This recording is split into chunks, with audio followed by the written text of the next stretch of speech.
The man I'm talking about was not a Scrooge now. He was a kind, a decent, a mostly good man, generous to his family and upright in his dealings with other men, but he just did not believe in all of that incarnation stuff which the churches proclaim at Christmas time. It just did not make sense, and he was too honest to pretend otherwise. He could not swallow the Jesus story about God coming to earth as a man. He told his wife, "I'm truly sorry to distress you, but I'm just not going with you to church this Christmas Eve."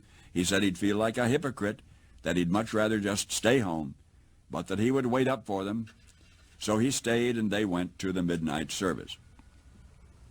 Now, shortly after the family drove away in the car, snow began to fall. He went to the window to watch the flurries getting heavier and heavier. Then he went back to his fireside chair, began to read his newspaper. Minutes later, he was startled by a thudding sound, and then another, then yet another.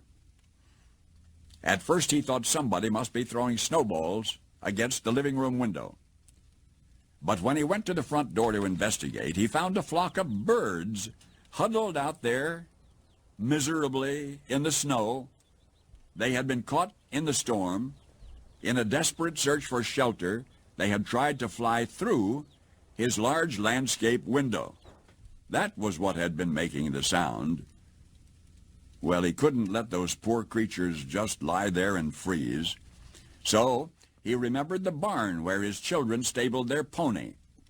That would provide a warm shelter. All he would have to do is direct the birds into that shelter. Quickly he put on a coat and galoshes, and he tramped through the deepening snow to the barn, and he opened the doors wide. And inside the barn he turned on a light so the birds would know the way in. But the birds did not come in. So he figured that food would entice them.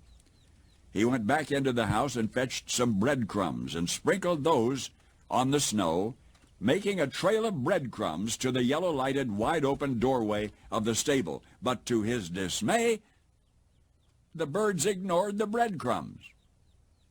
The birds just continued to flop around helplessly in the snow. He tried catching them. He could not.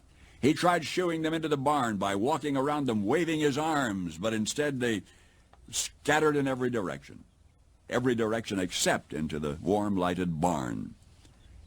And that's when he realized that they were afraid of him. They were afraid of him.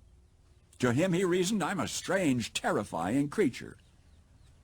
If only I could think of some way to let them know that they can trust me, that I'm not trying to hurt them but to help them. But how?" Any move he made tended to frighten them and confuse them. They just would not follow. They would not be led or shooed because they feared him. And he thought to himself, if only I could be a bird now, if I could be a bird and mingle with them and speak their language and tell them not to be afraid, then I could show them the way to the safe, warm barn. But I would have to be one of them, wouldn't I? So they could see and hear and understand. At that moment, the church bells began to ring. The sound reached his ears above the sounds of the wind, and he stood there listening to the bells. Adeste Fidelis. Listening to the bells, pealing the glad tidings of Christmas, and he sank to his knees in the snow.